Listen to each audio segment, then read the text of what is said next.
Close your eyes slowly. Let your breath slow down. And imagine the sound of rain falling gently on the broad leaves of the ancient Sumatra forest. In the distance, the sound of water dripping from leaf to leaf can be heard, followed by the sounds of night insects that never sleep. The air feels humid, warm, and full of the scent of wet earth, as if the earth is breathing slowly around you. The narrator speaks with a voice that almost blends with the wind. Behind the rainforest that seems silent lie the traces of a kingdom long forgotten by humans. The forest that holds memories. Before the name Sumatra was known to the world, before maps were drawn, before words were written on paper, this island stood as an endless stretch of green. The Sumatra rainforest is not just a collection of trees. It is a keeper of memories.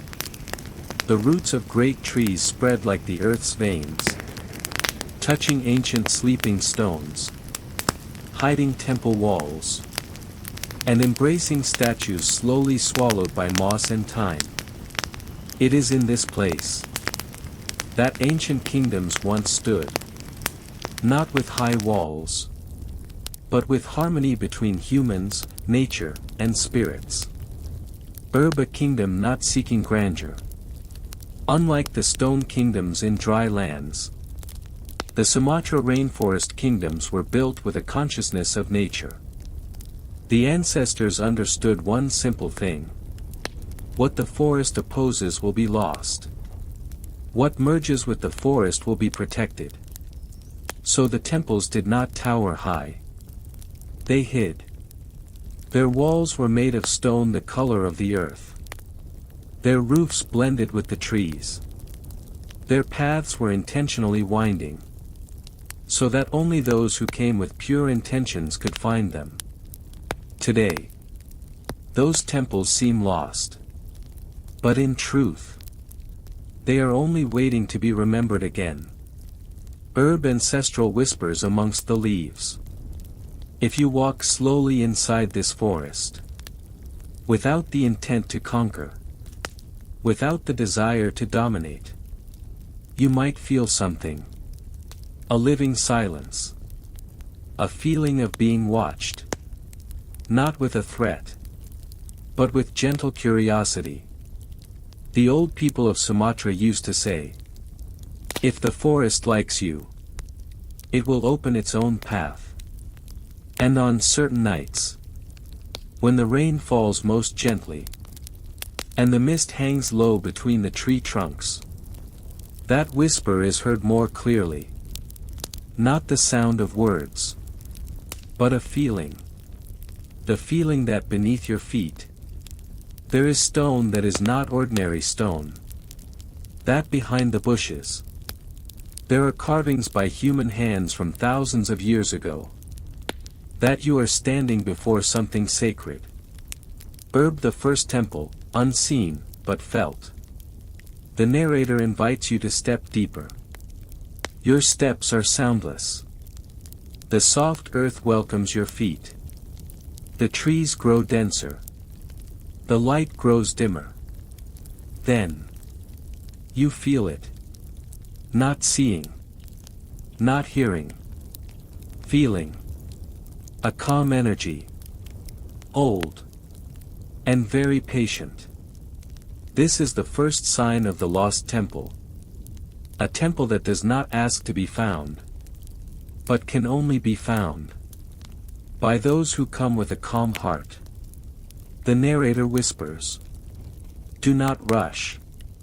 The forest never reveals its secrets to those in a hurry. The mist descends further. The rain slows. And our journey has only just begun. Your steps take you further into the rainforest. Tall trees stand like pillars of nature. Their leaves touching each other overhead, creating a green roof that filters light into a soft glow. Below, water flows slowly. Not a big river, but a small stream winding between old stones. The narrator speaks with a voice that seems to emerge from the humid air. Rainforest kingdoms were not built to be seen from afar. They were built to be felt from up close. Herb kingdom of water and mist. In ancient Sumatra, water was a marker of life and power. Early kingdoms chose to settle around calm rivers, living swamps, springs that never ran dry, valleys always blanketed in morning mist. In these places, the first temples were established, not to show off glory, but to maintain balance. The ancestors believed water connects the human world with the spirit world. So it is no wonder that many rainforest temples were built near water flows, so that prayers could flow with the current towards places unreachable by voice. Herb stone temples that do not fight the forest. The temples of ancient Sumatra kingdoms never cut down the forest. They followed the shape of the land, letting roots grow in the crevices of stones, and letting moss cover the carvings. From a distance, the temple looks like a small hill or a natural rock formation. But if you get closer, you will see patterns. Lines too smooth to be coincidence. Angles too precise to be nature's creation. And faint carvings almost completely returning to earth. That was how the ancestors protected their temples. By making them inconspicuous. Herb the invisible guardians. Every rainforest temple has guardians. Not soldiers. Not walls. But rather, water spirits. Old tree spirits. Mist spirits. And guardian creatures whose names are never spoken aloud. Local people know the unwritten rule. If you enter without permission, the forest will lead you astray. If you enter with good intentions, the forest will guide you. Many old stories mention people walking for hours, only to return to where they started. Not because the path was wrong, but because their hearts were not yet aligned. Herb the temple found in silence. The narrator pauses. You stop too. Before you, the ground looks slightly flatter. The trees open up a distance. And the air feels cooler. There are no striking buildings. There are no clear signs. But you know, this is a sacred place. Stones arranged in a circle. Some sunken into the earth. Others revealing corners of carvings that are almost gone. In the center of that circle, water drips from a large hanging root. Each drop sounds soft. Drip. Drip. Drip. That is not the sound of water. That is the sound of time. Herb ceremony without fire. The Sumatra rainforest kingdoms rarely used large fires in rituals. Fire is too wild for the forest. Instead, they used water, leaves, stones, sound, and silence. Prayers were not spoken loudly. They were kept in the chest. The priest sat silently, listening to the forest, and letting the forest answer in its own way. In that silence, the temples came alive. Herb the forest never forgets. The narrator smiles gently. Humans may forget these kingdoms, but the forest never does. Roots continue to guard the stones. Moss continues to cover the carvings. Water continues to cleanse the altars. And to this day, in the depths of Sumatra, those temples still exist. Not damaged. Not collapsed. Just silent. waiting for calm steps. The rain begins to subside. The mist thins. And you feel this journey going deeper. The rain has stopped completely. All that remains are water droplets falling slowly from leaf tips. And the forest's breath sounding deeper. The mist now shifts low, opening a narrow path that is barely visible. The narrator walks ahead, his steps leaving no trace. Not all kingdoms want to be remembered by a great name, he says softly. Some only want to be remembered by the forest. Herb kingdom without walls. Sumatra rainforest kingdoms differed from those known to the world. They did not build high palaces, stone fortresses, vast squares. Instead, their power was marked by river paths, ritual centers, hidden temples, and relationships with nature's guardian spirits. These kingdoms lived in the forest's intervals, becoming part of the land, not rulers over it. Herb traces of Sriwijaya in the deep forest. In some parts of Sumatra, the name Sriwijaya still echoes, not as a magnificent maritime kingdom, but as a center of spiritual knowledge reaching far inland. Sages and priests walked following the rivers, establishing meditation places in the forest, and building small temples of stone and wood.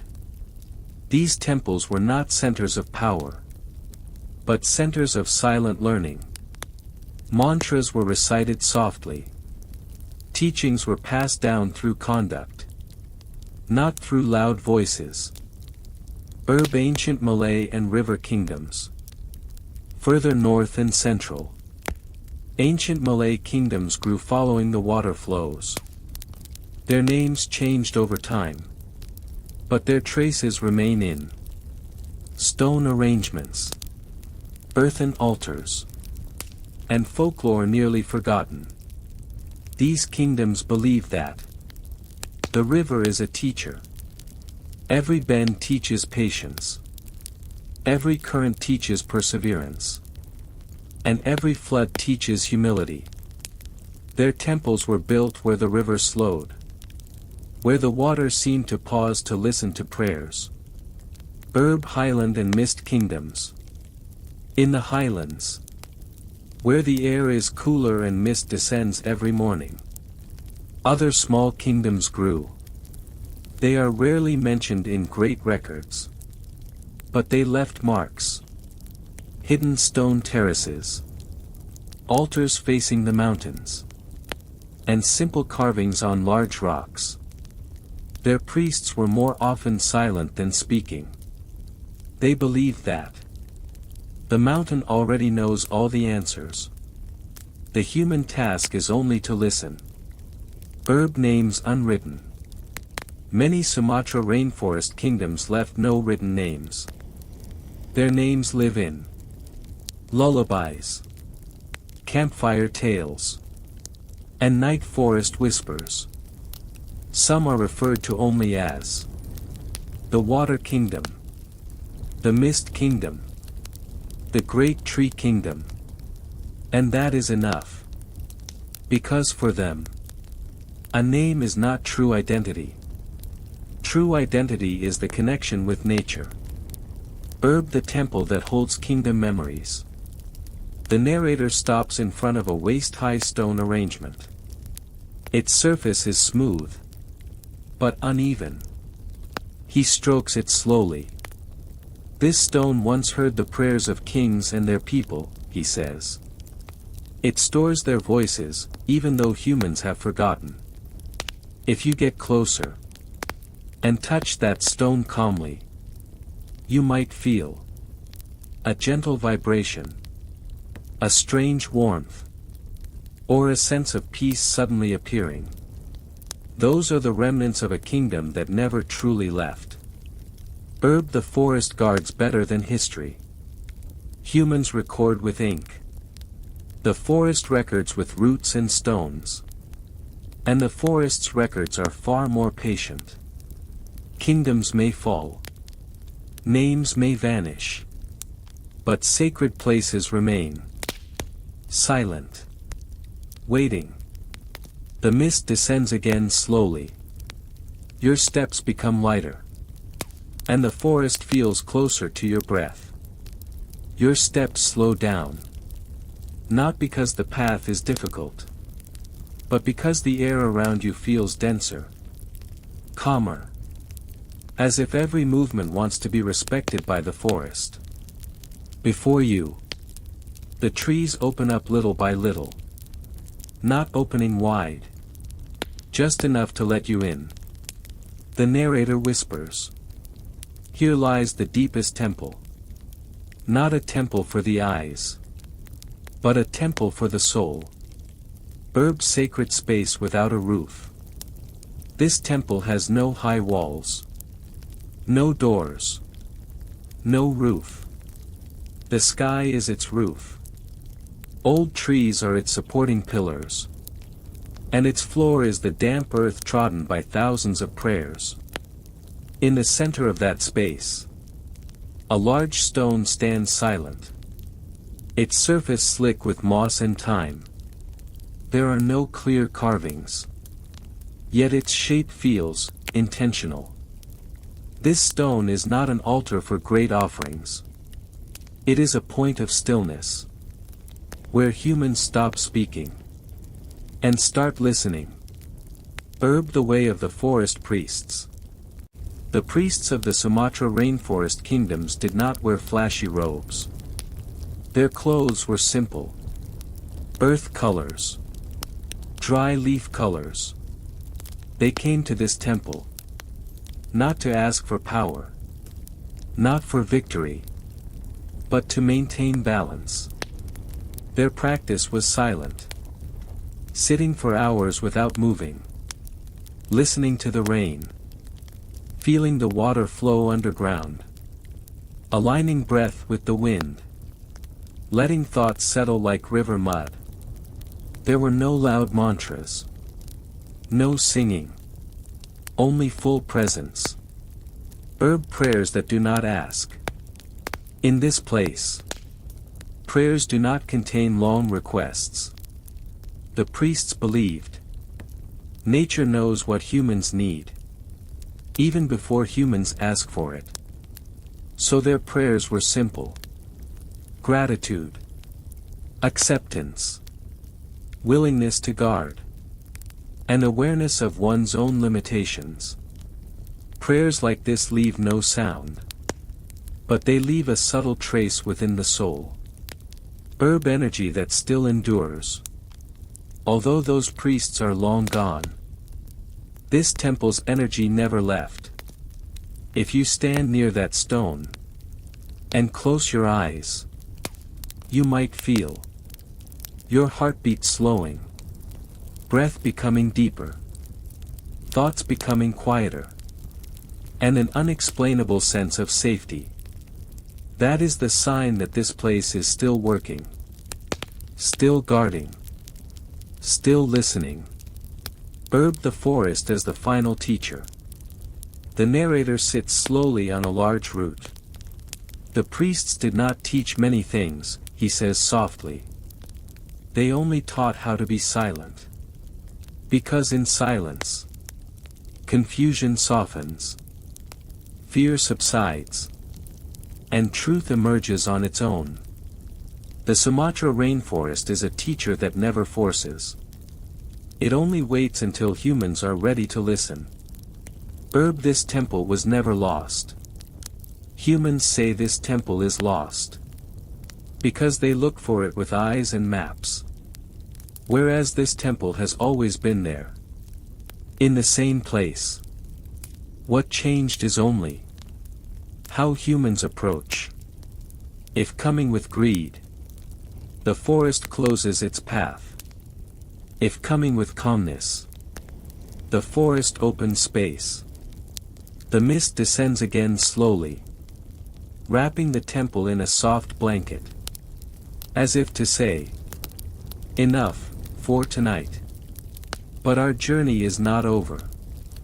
The mist enveloping the temple slowly thickens. Not to close, but to protect. Leaves move slowly. Roots close in on the ground again. And the afternoon sunlight turns into thin lines falling between the trees. The narrator speaks in a tone almost like a breath. Not everything lost is broken. Some just choose to return to their origin. When humans walk away. There was a time when the rainforest kingdoms of Sumatra began to fade. Not because of a great war. Not because of sudden destruction. But because of a shift in life's direction. Trade routes moved. Centers of power shifted. Humans began building in more open places. And the forest was left to breathe again. The priests understood that sign. They did not hold on. Did not fight. They closed the temple with a final prayer. Then walked away calmly. A gentle closing ritual. Closing the temple was not done by destroying buildings. Instead, it was done with a prayer of release. A final offering to the guardian spirits. Permission to the forest to take back. And a promise that humans would return, if permitted. The priests scattered leaves. Poured river water over the stones. And let moss grow without being cleaned again. From that moment on, the temple was no longer a place humans came to. It became part of the forest completely. The forest takes over patiently. The forest does not rush. It does not tear down the temple. It embraces it. Roots grow slowly in the crevices of stones. Moss covers carvings gently. Fallen leaves form new layers of soil. In decades, the temple is still visible. In centuries, it begins to blend. In millennia, it becomes the forest itself. But its sacred energy never leaves. Disappearing from maps, not from the world. When modern humans began drawing maps, these temples were not recorded. Not because they don't exist, but because they don't want to be shown. The forest keeps these secrets well. It only opens its path to those who come without the intent to take. Many explorers pass by unaware that they are walking on very old history. And that is okay. Because these temples do not need recognition. The temple as guardian of balance. Although hidden, these temples still work. They guard. Underground water flows. Soil balance. Forest rhythms. And the tranquility of the region's energy. That is why some parts of the forest feel quieter. Cooler. And more peaceful. That is where the temple sleeps. Why are they not reopened? The narrator looks at you gently. Because not all sacred things need to be awakened, he says. Some places are stronger. When left silent. More honest. When untouched. More alive. When unseen. Lost does not mean ended. These temples are not waiting to be found. They are not waiting to be restored. They are not waiting to become a great story. They just exist. Silent. Guarding. And breathing with the forest. The rain starts falling again. Slower than before. Like a soft closing of an old confession. The rain falls slower. Almost like a whisper. The mist moves low. Tracing the ground and old roots. The narrator walks slowly beside you. There are temples never found, he says softly. But there are also temples that choose who may approach. The unconscious call. Not everyone who meets a rainforest temple is looking for it. Some are just hunters who lost their way, farmers following the river, children playing too far, old people looking for firewood, or silent walkers wanting to hear the rain. But suddenly, they stop. Not out of fear, but because their hearts feel calm. As if something says softly, "Sit for a while." Encounters untold. These people rarely tell anyone. Not because they are forbidden, but because they themselves don't know how to explain it. They only say, "That place was cold," or "peaceful," or "felt like coming home." There are no stories of great lights, no mystical voices, no strange visions. Only a lingering calmness. Even after they leave. Subtle signs. Some signs often appear after such encounters. Sleep becomes sounder. Dreams feel clear. Anger diminishes. Life's pace slows. Decisions feel lighter. No great miracles. Just small shifts within. And that is enough. The forest does not call everyone. The narrator pauses for a moment. Then says, "Not because others are unworthy, but because it is not yet time." The forest does not choose based on status. It chooses based on readiness.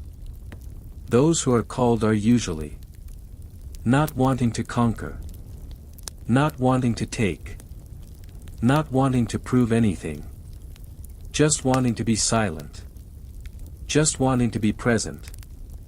And in that presence, the temple opens itself, without revealing its form. New guardians unaware of their role. Some people who have been called unconsciously become guardians. They do not live in the temple, do not pray there every day, but they protect the forest, refuse to damage it, forbid careless logging, or simply remind others that the place is unusual. Without grand rituals, without titles, without official duties, they become part of the balance.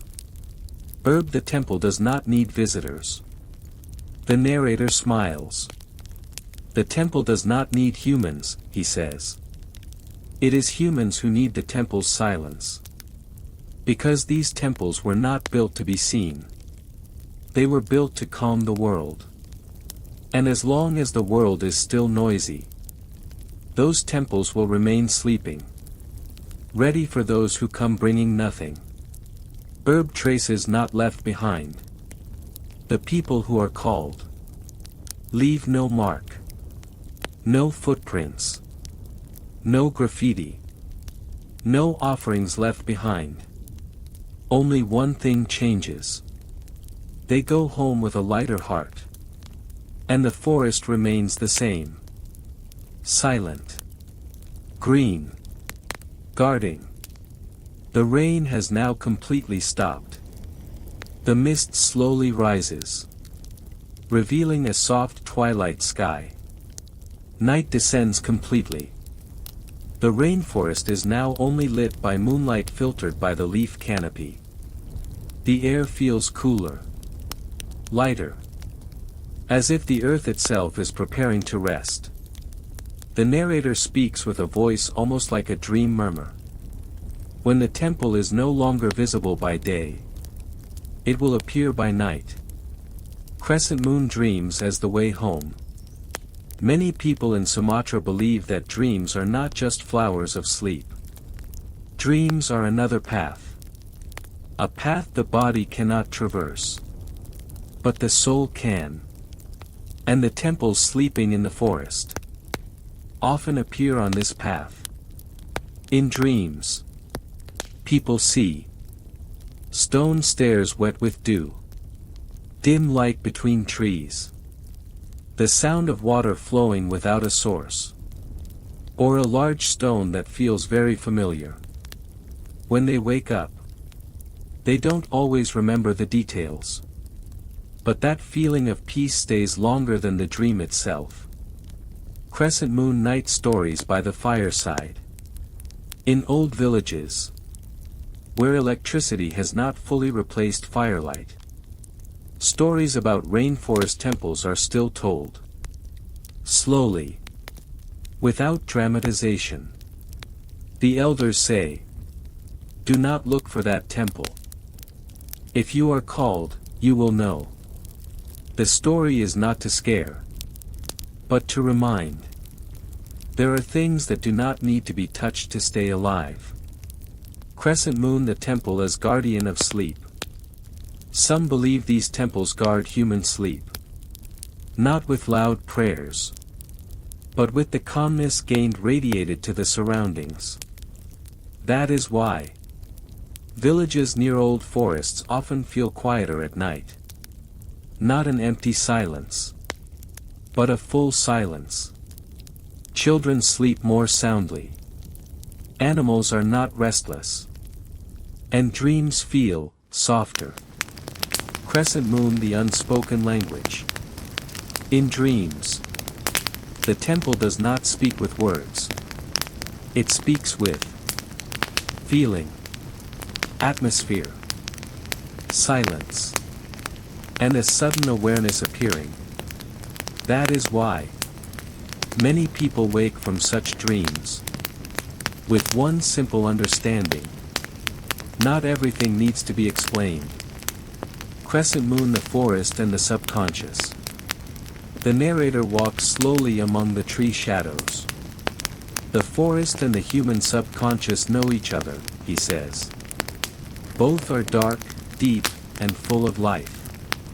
So when humans sleep, and their minds soften, the forest approaches, touching dreams with leaves and mist. And there, the lost temples remain alive. Crescent moon, the temple does not ask to be remembered. These temples do not want to become great legends. They do not want to be raised to the stage of history.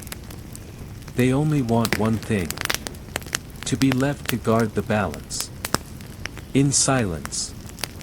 And as long as humans can still dream, as long as the night still falls gently, those temples will not truly be lost. Crescent moon, sleep as a form of visit. The narrator stops, then looks at you with a calm smile. Tonight, he says, you may not visit that temple with your feet, but with your sleep. And that is enough. The mist starts to rise again. The forest sounds soften. Your breath feels longer. The night grows deeper. The rainforest is now almost completely silent, except for the soft sound of night insects, and the rustle of wind touching leaves very carefully. The mist slowly opens the way home. Not the same path as when you came, but a path that feels lighter, more familiar. The narrator walks beside you, his steps merging with the ground. Not all journeys are meant to bring something home, he says with a voice as soft as breath. Some just want to make your heart more spacious. Herb, the forest, says goodbye. The trees that were tight now give space. Moonlight falls clearer on the ground, and the air feels a little warmer. The forest does not wave. It does not speak. It is just present. And that presence is enough. Roots still guard the temple. Moss still covers the stone. Water still flows slowly underground. Nothing has changed. And precisely there lies its calmness. Herb, the temple stays, you move. The lost temples do not come with you. They don't need to. What comes along is only a sense of calm, longer breath, a mind no longer in a hurry, and the awareness that the world doesn't always need to be explained. That is the gift of this journey. Herb knowledge that need not be remembered. The narrator stops at the forest edge. What you learn tonight, he says softly, you do not need to keep in memory. Let it sink into your sleep. Because true knowledge does not always live in the head. It lives in the way of breathing, the way of stepping, the way of being still, and the way of letting the world run without you pushing. Herbs sleep as a form of returning to nature. Now, you are no longer in the forest. But the forest is still inside you. In the rhythm of your breath. In your heartbeat. In the silence that starts to envelop your mind. Let your eyelids feel heavy. Let your body sink into its resting place.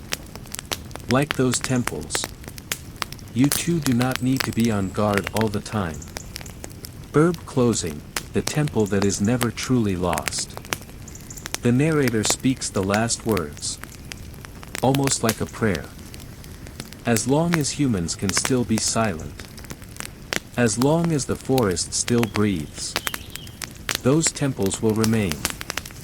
And with that, the voice of the forest melts into silence. No harsh ending. Only rest. Sleep peacefully. The forest guards.